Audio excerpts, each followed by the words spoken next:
Lorsque deux pions sont séparés par une case, que le roi qui défend est bien placé et que le roi qui attaque est mal placé, en fait, les deux pions vont se défendre mutuellement. C'est au blanc de jouer. Le roi noir menace de manger le pion blanc, menace de manger celui-là, donc l'autre va avancer.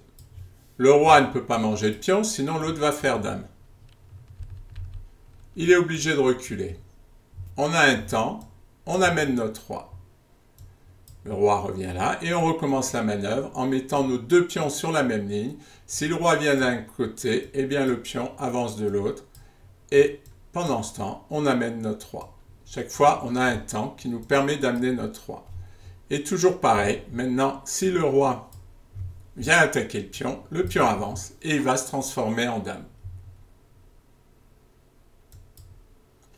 Dans cette position, les deux pions ne sont pas au même niveau, ce qui complique un peu les choses.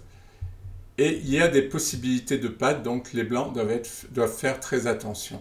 En fait, ce qui va se passer, c'est qu'il va y avoir des transpositions dans les finales de roi et un pion. Donc là, c'est logique, le roi vient défendre son pion. Le roi vient devant le pion. Attention, il y a des risques de pattes. Si le roi vient là, il y a patte. Si le pion avance, il y a patte, puisque toutes les cases sont bloquées. Seule possibilité pour les blancs, c'est de jouer roi C5. Le roi prend le pion et prend l'opposition. Mais les blancs peuvent avancer le pion et ils récupèrent l'opposition. C'est-à-dire que maintenant, c'est au noir de jouer et les blancs vont gagner. On est tombé dans une finale de pions. Roi et un pion contre roi qui est gagnante. Et le pion se transforme.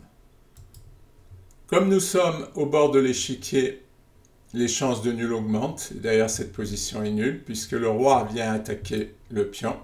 Roi noir vient le défendre. Et maintenant, roi F1 fait nul puisque si le pion avance, il bloque la case du roi.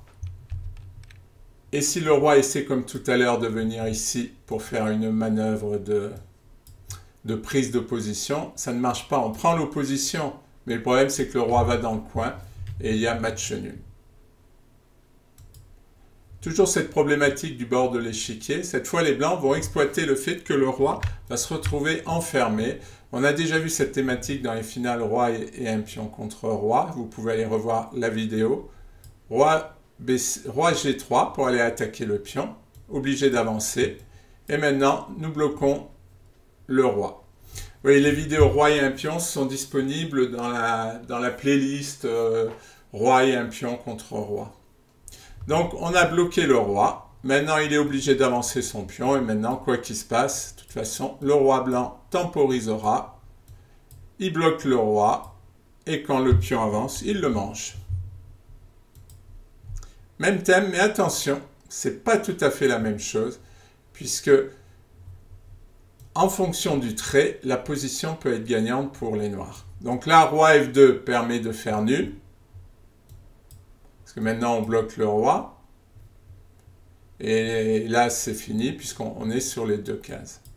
Mais on va voir un autre exemple après, où ce n'est pas tout à fait la même chose. Là, c'est au noir de jouer, et ça change tout.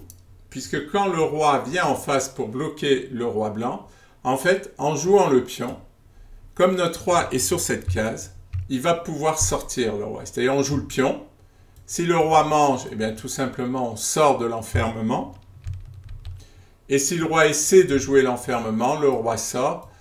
Et là, même si le roi essaie d'aller au bord de l'échiquier, ça ne marche pas parce que on a deux pions. Échec.